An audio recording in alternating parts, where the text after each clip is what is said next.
Hi everybody, it's Parker from DesperatChampions.com.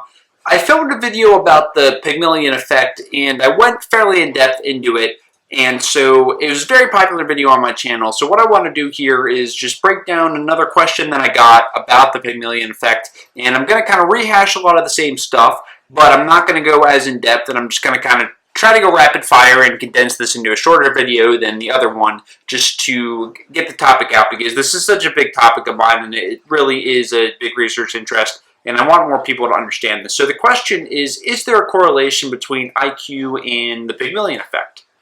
And so let me start off by sharing my definition of the Pygmalion effect. So it's the phenomenon whereby positive expectations placed on another, typically by someone in a position of authority, leads to an increase in the person's performance. So my model here that I made is number 1, the teacher forms expectations about student.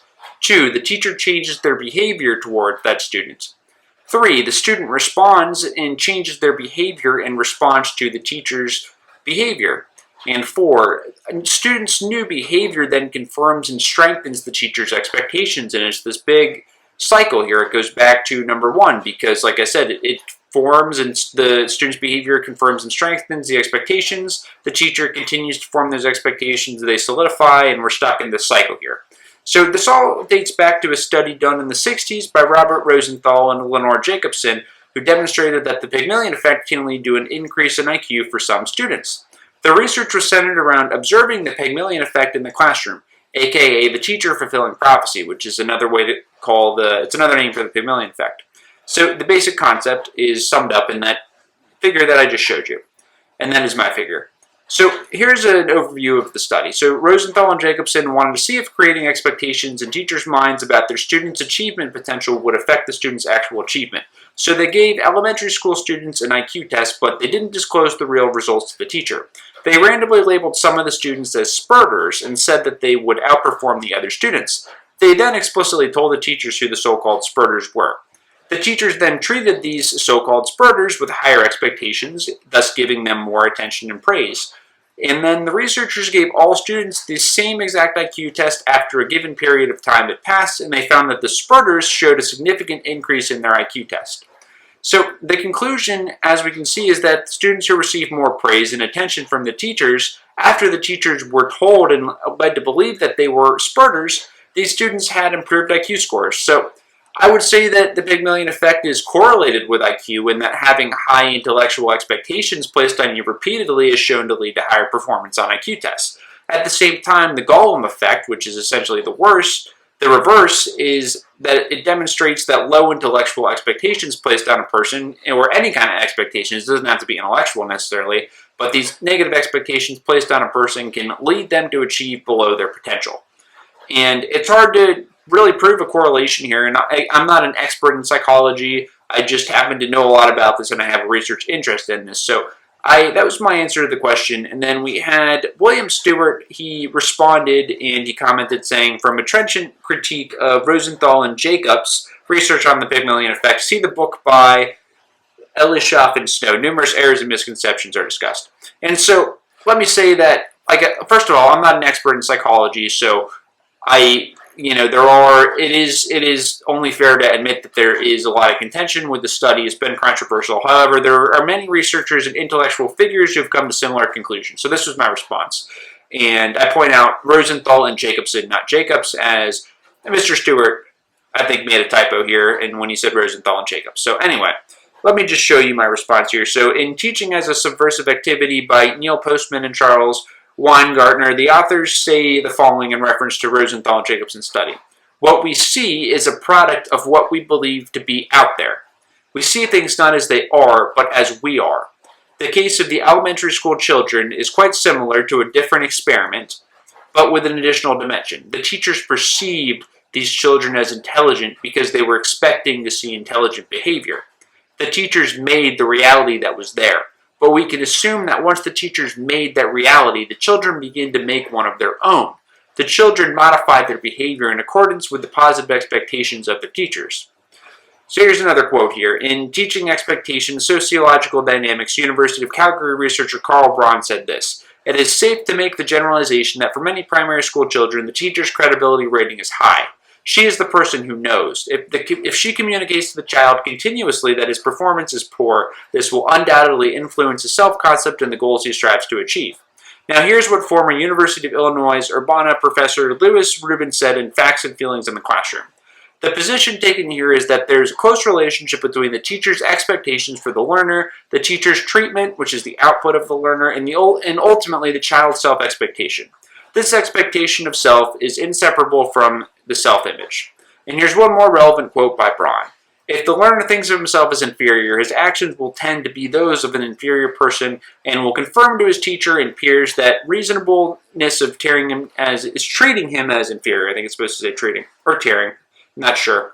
Anyway, if you take Rosenthal and Jacobson's work to be controversial, I invite you to consider Jane Elliott's experiment in the classroom. So Jane Elliott was a third grade teacher who made Dr. Martin Luther King Jr. the hero of the month, and basically what happened was that same month the king was tragically murdered, and she wanted to teach students about discrimination because her students were having trouble understanding why he was murdered.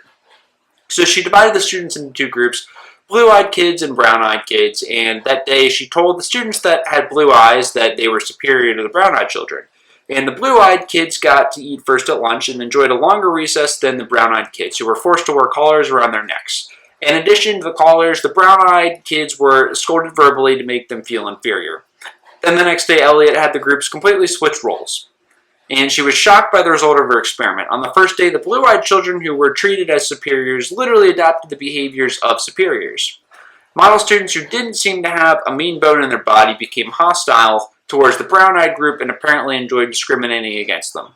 The brown-eyed students who were treated as inferiors literally adopted the behaviors of inferiors. They carried themselves as if they were defeated and performed terribly on their schoolwork. And then on the second day, the same behaviors were present, except the brown-eyed group acted as superiors and the blue-eyed group as inferiors. So here's a quote from Jane Elliott's experiment that was said by Dr. William Peters. He said, "In A Class Divided Then and Now, I have asked each class that has gone through this exercise why they believed me when I said that the one group was inferior.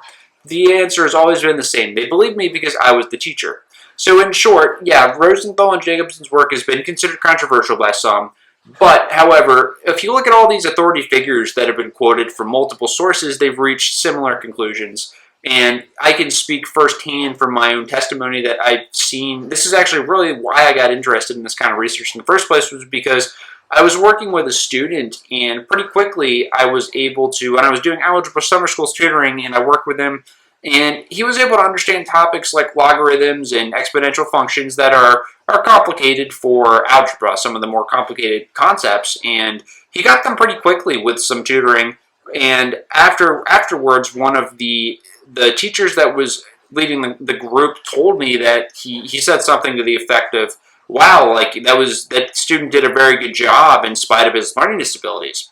And I was like, "What are you talking about? He has learning disabilities?" And apparently he was supposedly diagnosed with learning disabilities, and he wasn't even supposed to be able to do math. But I had actually thought that he was better at math and picked it up faster than other kids in the class. And I had no idea that he had these supposed learning disabilities. I had no idea until after he had already passed, and I had viewed him as a star pupil, so I really never thought that he had any kind of learning disability. And that was really why I wanted to get into this research in the first place, because, if I had been told initially that he had learning disabilities, I'd like to think that I wouldn't have had any different expectations, but I don't know if that would have been the case. I don't know if my expectations would have been as high. I hate to say it. I don't want to admit it. I don't want to think that, but we just don't know. And so the takeaway here is that we need to set high expectations when you're working with students, or really in any kind of job where you're managing people or you're working with others, and also set them for yourself.